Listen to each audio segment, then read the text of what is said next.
Hello అందరికి, welcome back to my channel. So మనం last వీడియోలో అసలు కొన్ని ప్యాటర్న్స్ ఎలా ఉంటాయి డిఎస్ఎల్ అని చూసాము. సో ఈ వీడియోలో ఇంకొన్ని ప్యాటర్న్స్ ఎలా ఉంటాయి డిఎస్ఎల్ లో చూద్దాము. ఒకవేళ మీరు లాస్ట్ వీడియో చూడకపోతే పైన ఇస్తాను, సెమ్మటలి క్లిక్ చేసుకొని పార్ట్ 1 చూసి ఇక్కడికి వచ్చేయండి. ఇది part 2 of pattern wise series. So మన నెక్స్ట్ ప్యాటర్న్ ఏంటిదంటే modified binary search. So modified binary search అంటే ఏంటిదంటే, మనకి ఎప్పుడన్నా అరే పర్ఫెక్ట్లీ నాట్ సార్టెడ్ అయినప్పుడు మనం ఈ టెక్నిక్ ని వాడతాం. పర్ఫెక్ట్లీ నాట్ సార్టెడ్ అంటే ఏంటిదంటే, ఎప్పుడన్నా మనకి రొటేటెడ్ అయ్యి సార్టెడ్ అరే ఉందనుకోండి, సో అలాంటి కేసెస్ లో మనం మోడిఫైడ్ బైనరీ సర్చ్ వాడతాము. సో ఈ రొటేటెడ్ సార్టెడ్ అరేని ఎలా సాల్వ్ చేస్తాము? సో దీనిలో మనకి ఏం చెప్తారంటే, ఒక టార్గెట్ ఇచ్చి దాన్ని కనిపెట్టమంటాడు ఈ రొటేటెడ్ సార్టెడ్ అరేలో.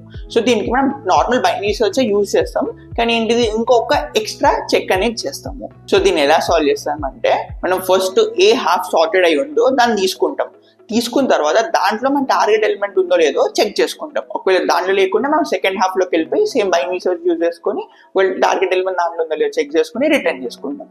సో ఇలా modified binary search not perfectly sorted arrays లో యూజ్ అవుతుంది. ఇక్కడ కొన్ని ప్రాబ్లమ్స్ ఇచ్చాను, పక్కా ట్రై చేయండి. సో మన నెక్స్ట్ ప్యాటర్న్ వచ్చేసి binary tree traversal techniques.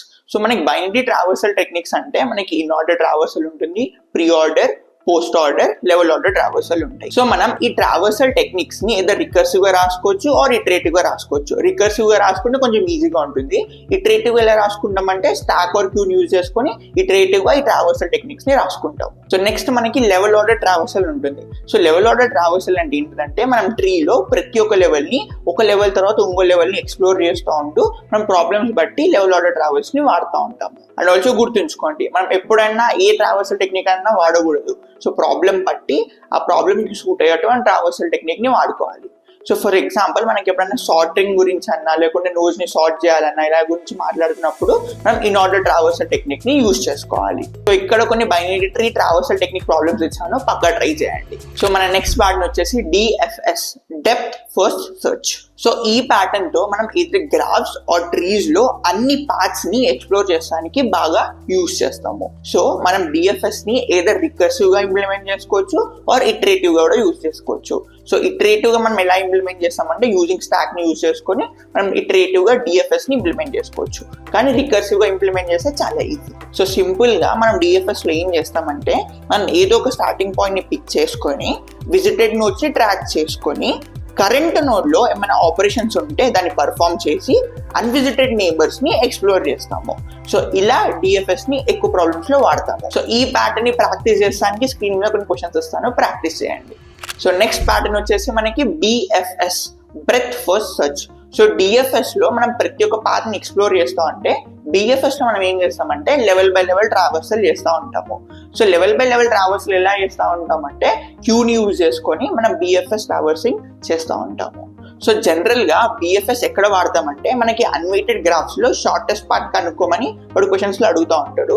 So అలాంటి కేసెస్ లో మనం బిఎఫ్ఎస్ ని ఎక్కువ వాడతాం. సో బిఎఫ్ఎస్ లో మనం ఏం చేస్తామంటే, ఒక స్టార్టింగ్ నోడ్ ని క్యూలో యాడ్ చేసి విజిటెడ్ నోడ్స్ ని ట్రాక్ చేసుకొని క్యూ ఎంటీ అవ్వనంత వరకు నోడ్స్ ని ప్రాసెస్ చేసి అన్విజిటెడ్ నేబర్స్ ని క్యూలో యాడ్ చేస్తాము. సో ఇది simple process of BFS. So ఈ ప్యాటర్న్ ని ప్రాక్టీస్ చేస్తానికి స్క్రీన్ లో కొన్ని ప్రాబ్లమ్స్ ఇస్తాను, ప్రాక్టీస్ చేయండి. సో మన నెక్స్ట్ ప్యాటర్న్ వచ్చేసి back tracking. So back tracking is a super powerful technique.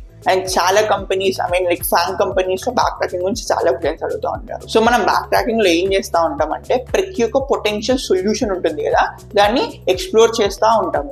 So ఎక్కడన్నా సొల్యూషన్ లో మనం ముందరికి వెళ్తున్నప్పుడు మనకి ఎక్కడన్నా తప్పు సొల్యూషన్ వస్తుందేమో అనిపించినప్పుడు మళ్ళీ మనం వెనకాలకు వచ్చి ఇంకో డైరెక్షన్ లో మనం సొల్యూషన్ ని ఎక్స్ప్లోర్ చేస్తూ ఉంటాము. సో అందుకోసం మనం వెనకాల నుంచి ముందరికి, ముందర నుంచి వెనకాలకి ఇలా వస్తూ ఉంటాం కాబట్టి దీన్ని బ్యాక్ ట్రాకింగ్ అని కూడా అంటారు. సో దీన్ని ఒక ఎగ్జాంపుల్ చూద్దాం. మనకి కొన్ని సెట్ ఆఫ్ ఎలిమెంట్స్ లో కొన్ని సబ్సెట్స్ కనిపెట్టమన్నారంటే మనం ఏం చేద్దామంటే, సో ఫస్ట్ ఒక ఎంటీ సెట్ తీసుకుందాము.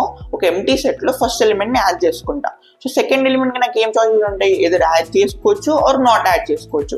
సో ఇలా ప్రతి ఒక్క ఎలిమెంట్ మనకి కొన్ని చాయిసెస్ వస్తూ ఉంటాయి. సో యాడ్ చేసుకోవాలా, యాడ్ చేసుకోవద్దని కండిషన్స్ రాసుకొని మనం బ్యాక్ ట్రాకింగ్ లో క్వశ్చన్స్ ని సాల్వ్ చేస్తాం. బ్యాక్ ట్రాకింగ్ కి చాలా ఎక్కువ టైం ఇచ్చి బాగా ప్రాక్టీస్ చేయండి. ఇక్కడ కొన్ని క్వశ్చన్స్ ఇస్తాను, వీటిని ప్రాక్టీస్ చేయండి.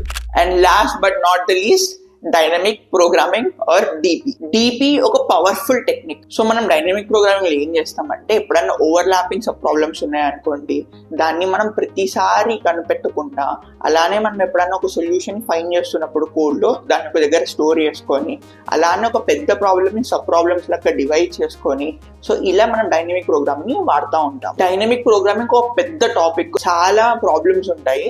సో ఇక్కడ మీకు కొన్ని ప్యాటర్న్స్ ఇస్తాను, ఆ ప్యాటర్న్స్ ట్రై చేశారనుకోండి మీకు డైనమిక్ ప్రోగ్రామింగ్ కొంచెం ఈజీ అవుతుంది. Thank you.